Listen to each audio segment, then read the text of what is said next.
Bonjour Thierry. Bonjour Michel.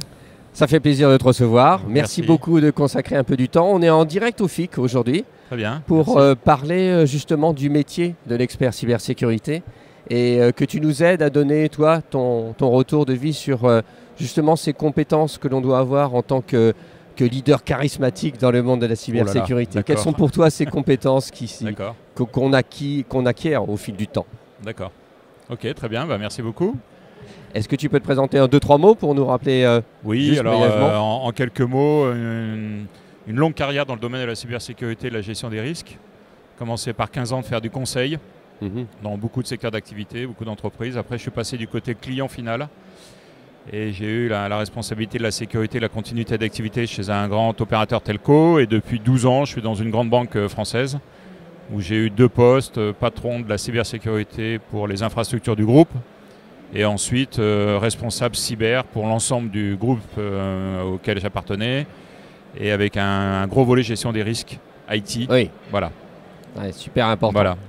Alors, quelles sont ces qualités qu'il faut acquérir en fait et que tu as acquis déjà Alors, moi, à titre personnel, j'ai un double parcours plutôt technique et école de commerce. Donc, j'ai fait un double parcours. Voilà.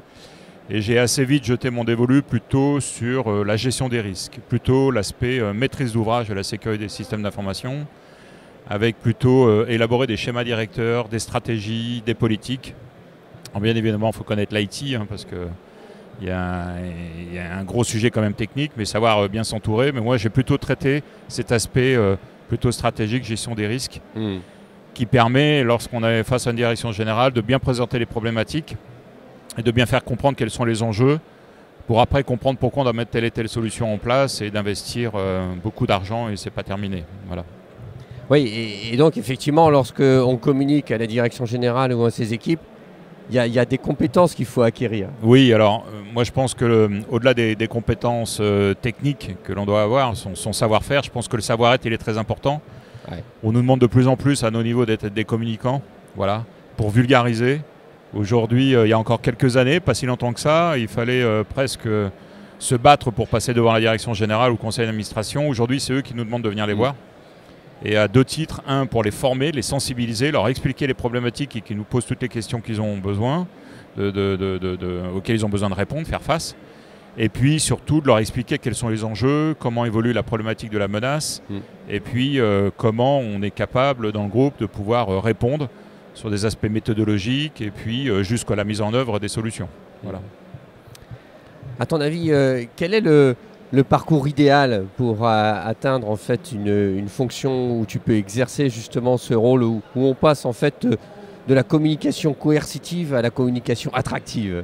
Alors, moi je pense qu'aujourd'hui on traite beaucoup la cybersécurité par l'angle technique. On le voit d'ailleurs ici au salon du FIC. Il y a beaucoup d'opérateurs qui sont très techniques. Alors il y a beaucoup d'étudiants qui viennent d'écoles de commerce, etc., enfin d'écoles d'ingénieurs plutôt, qui viennent s'intéresser à la technique. L'autre angle, donc on trouve des compétences dans ce domaine-là, même si effectivement il faut savoir les recruter et après savoir les garder, faire preuve d'avoir des dispositifs de rétention. Mais sur l'autre angle qui est la gestion des risques, où alors en plus dans une activité très régulée comme le secteur bancaire ou de l'assurance, il faut comprendre les enjeux, les méthodologies pour essayer de tirer l'essentiel de ce qui est le plus stratégique, et sur ce plus stratégique, quels sont les dispositifs à mettre en œuvre. Et là, c'est des gens plutôt qui viennent du domaine, je dirais, des écoles de commerce, dans le domaine du conseil. Donc, une nouvelle fois, d'avoir des talents de communicants. Voilà. Et surtout, pas arriver avec la technique de la peur ou de la terreur, parce que ça marche 2 minutes pour qu'on puisse avoir l'auditoire de ses interlocuteurs. Mais c'est vraiment d'expliciter ce qui se passe. Alors, on peut illustrer par des exemples, quand c'est arrivé, et surtout les conséquences potentielles que pourraient faire porter ces enjeux, ces attaques sur un groupe auquel on appartient. Et de dire est-ce que la direction elle est capable d'accepter ça ou pas. En fait, voilà. C'est expliquer le pourquoi. Voilà. Pour impliquer les personnes. Voilà, dedans. Le pourquoi et surtout les conséquences. Parce que est-ce qu'une direction générale est capable de supporter un événement X ou Y qui pourrait arriver, ses conséquences? Est-ce que c'est quelque chose qu'elle admettrait de pouvoir gérer ou qu'elle ne souhaite pas devoir gérer et d'avoir des dispositifs de prévention et de protection qui permettent de limiter l'impact. Et ces qualités que tu as acquises, puisque tu es reconnu maintenant comme étant un de ces leaders charismatiques qui a facilement la prise de parole, pour toi, tu les as acquises au travers de formations spécifiques? Tu as suivi des cycles spécifiques? Non, honnêtement, c'est le terrain. Moi, je regrette absolument pas de tout ce que j'ai fait. J'ai eu une chance, je crois, énorme, c'est que dans les années 90, quand j'ai commencé, même en 89 exactement, dans le domaine de la cyber, quasiment personne n'en parlait. Et j'ai commencé par le conseil. Et j'ai acquis une expérience incroyable en donc 15 ans de conseil, par la multiplicité des secteurs d'activité dans lesquels j'ai travaillé, dans l'industrie, dans le domaine des ministères, dans le domaine du retail, dans le domaine des banques, des assurances, aussi bien en France qu'en Europe. Et ça m'a donné une expérience et une vue du monde assez holistique quand même. Voilà. Et de pouvoir bénéficier de tout ça. Et à un moment donné, dans ma carrière, je me suis dit, bon, j'arrête pas de faire des conseils, de faire des propositions, mais je ne vois pas forcément la mise en œuvre pour aller jusqu'au bout. Et j'aimerais bien aller du côté d'un client final pour aller jusqu'au bout de la mise en œuvre et de montrer que ça progresse, cette protection. Et c'est ce qui m'a fait basculer. Moi, je travaille donc dans une grande banque, mais j'ai beaucoup de collègues. Ça fait des années qu'ils travaillent que dans la banque. Ils ont ce prisme banque. Ouais. Moi, j'ai eu la chance d'avoir cette pluralité. Et si je peux donner un conseil là-dessus, passer par le service, le conseil ou des sociétés de services, ça permet d'avoir, on dit souvent dans le domaine, qu'un an d'expérience dans le domaine conseil et service, ça équivaut 3 ans d'entreprise.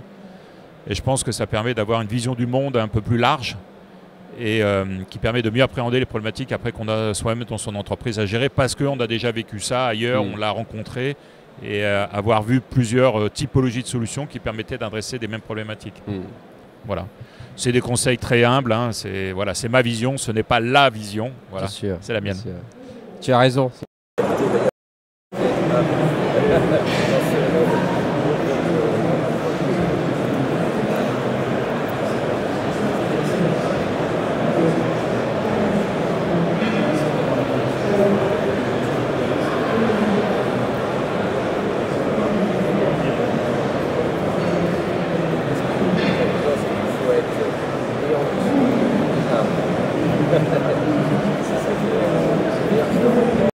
Enfin, moi, j'ai de suivre des formations sur l'art de communiquer, y compris d'ailleurs une formation très intéressante liée au théâtre, qui est l'art oratoire, et qui est aussi une très bonne expérience qui m'a permis effectivement de...